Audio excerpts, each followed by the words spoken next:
Formula ఈ race కేసులో హైకోర్టుకు ఇచ్చిన తీర్పు ఇటు కేటీఆర్కు చెంపపెట్టు అన్నట్టుగా ఉందని కాంగ్రెస్ నేతలు అంటున్నారు. అయితే హైకోర్టు తీర్పుపై తాము న్యాయ పోరాటం చేస్తామని బీఆర్ఎస్ నేతలు తెలుపగా తప్పు చేయనప్పుడు భయం ఎందుకని నిలదీస్తున్నారు కాంగ్రెస్ అండ్ బీజేపీ నేతలు. కేటీఆర్ గారి మీద అక్రమ కేసు పెట్టి ప్రజల యొక్క దృష్టిని మరల్చాలని ఒక డైవర్షన్ పాలిటిక్స్ కు రేవంత్ రెడ్డి గారు పాల్పడతా ఉన్నారు. ఇంకా మాలాంటి చాలా మంది నాయకుల మీద కూడా ఇలాంటి అక్రమ కేసులు ఆయన పెడతాడని, వీటన్నిటిని ఎదుర్కోవడానికి మేము సిద్ధంగా ఉన్నాం. కేటీఆర్ గారి మీద హైకోర్టులో కూడా వచ్చిన తీర్పు కేవలం విచారణ కొనసాగించడానికే చెప్పింది హైకోర్టు. ఇది అక్రమ కేసు, దీని విచారణ నిలుపుదల చేయాలని చెప్పి బీఆర్ఎస్ పార్టీ తరఫున మేము కోర్టుకు వెళ్ళాం. కోర్టు ఏమి కేసును నిర్ధారించలేదు, ఇది తప్పు జరిగిందని చెప్పింది కానీ శిక్ష వేసింది కాదు. కేవలం విచారణ కొనసాగించడానికి మాత్రమే ఈరోజు కోర్టు అనుమతి ఇచ్చింది.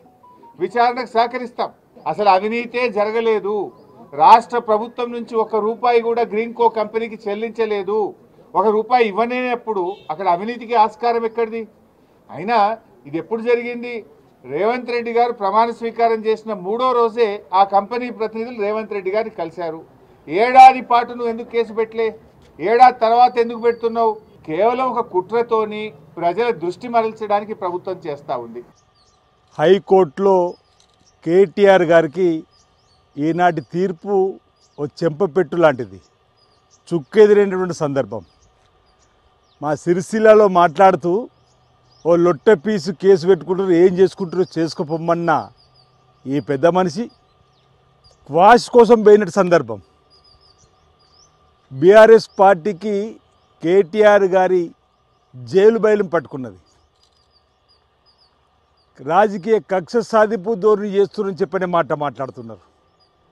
కేటీఆర్ మాట్లాడే మాటలు అన్నీ కూడా అవినీతి అక్రమాల నుంచి తప్పించుకోవడానికి ప్రజలను డైవర్షన్ చేసేటువంటి కార్యక్రమాలు చేస్తూనే మేము డైవర్షన్ రాజకీయాలు చేస్తున్నామంటున్నారు. హరీష్ రావు గారు కూడా రాజకీయ కక్ష సాధింపని పెద్ద పెద్ద మాటలు మాట్లాడుతున్నారు. మీరు అధికారం ఉన్న 9.5 సంవత్సరాలు ఇప్పటి మా గౌరవ ముఖ్యమంత్రి రేవంత్ రెడ్డి గారి పైన ఇంచుమించు 100 కేసుల వరకు పెట్టారు. అంటే అవి కూడా మీరు రాజకీయ కక్ష సాధింపు ధోరణిలో పెట్టిర్రా? విచారణకి వెళ్లకుండా, విచారణకి సహకరించకుండా ఏదైతే గందరగోళ పరిస్థితి క్రియేట్ చేసి ఒక పొలిటికల్ స్టంట్ వేసి ఒక డ్రామా చేసి రాజకీయ లబ్ధి పొందే ప్రయత్నం చేస్తుండు కల్వకుంట్ల తారక రామారావు గారు. నిజంగా మీకు చిత్తశుద్ధి ఉంటే, మీరు తప్పు చేయకపోతే విచారణకి మీరు హాజరై విచారణకి సహకరించాలని చెప్పి డిమాండ్ చేస్తున్నాను. దానితో పాటు ఏసీబీ అధికారులకు కూడా ఈ డ్రామారావు ఎంక్వైరీకి రమ్మంటేనే వస్తలేడు, రేపు పొద్దున ఇతర దేశాలకి పారిపోయే ఒక పరిస్థితి కూడా రావచ్చు. అందుకే ఈ డ్రామారావు పాస్పోర్ట్ని కూడా సీజ్ చేయాలని చెప్పి ఏసీబీ అధికారులకి నేను కోరుతున్నాను. ఈ డ్రామారావు ఇప్పటికే ఏదైతే సంబంధించి వచ్చి దాంట్లో ఎంక్వైరీకి రమ్మంటే వస్తకుండా అనేకమైన నాటకాలు ఆడుతుండు. అందుకే ఈ డ్రామారావు పాస్పోర్ట్ని కూడా సీజ్ చేయాలని చెప్పి ఏసీబీ అధికారులని కోరుతున్నాను. బీఆర్ఎస్ పార్టీ నాయకులకు కూడా ఏదైతే సంబంధించి ప్రజలు మిమ్మల్ని వారి సమస్యలపైన కొట్లాడనీకి బీఆర్ఎస్ పార్టీలో కూడా ఎమ్మెల్యేని ఎన్నుకోవడం జరిగింది. అవన్నీ పక్కన పెట్టి కేసీఆర్ గారికో, కేటీఆర్ గారికో, కల్వకుంట్ల కవితకో, హరీష్ రావు గారికో కేవలం ఆ కుటుంబం కోసం, ఆ కుటుంబ సమస్యల కోసం, ఆ కుటుంబం తెలంగాణ ప్రజల సొమ్ముని దోచుకుంటే ఆ కుటుంబానికి అండగా నిలబడతారా? లేకపోతే ఇది దొంగలని కటకటాల్లో నెట్టాల్సిన అవసరం ఉందా లేదా?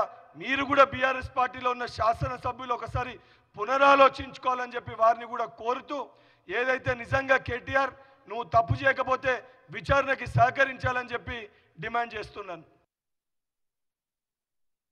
కేటీఆర్ ఏసీబీ కేసులో కోర్టు తీర్పును స్వాగతిస్తున్నాం.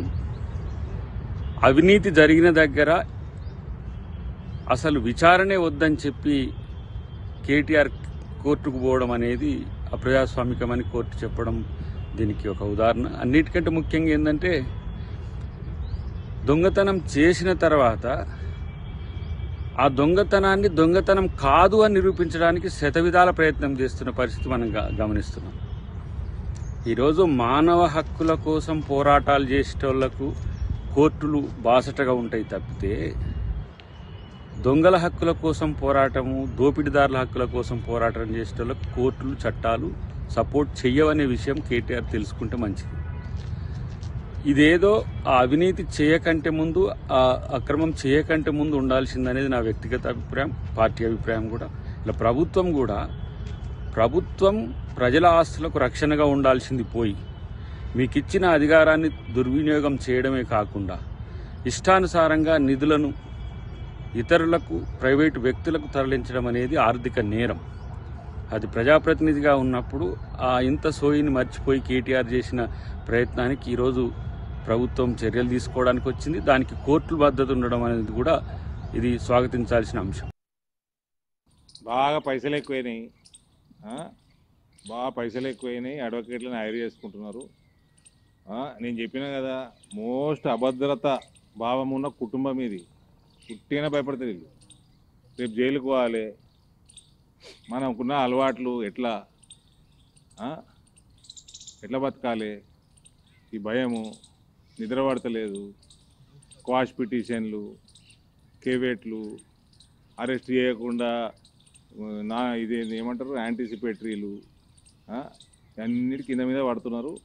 నిద్ర పడతలేదు, చేసిన పాపం ఏడిపోదు, అది రివర్స్ కొడుతున్నది. నిద్ర ఉండదు, జైలుకు పోవాలి, జైలునే ఉండాలి, చేసిన పాపాలని కడుక్కోవాలి. ఇది ఈ జన్మలనే కావాలి, మేమందరం చూడాలి.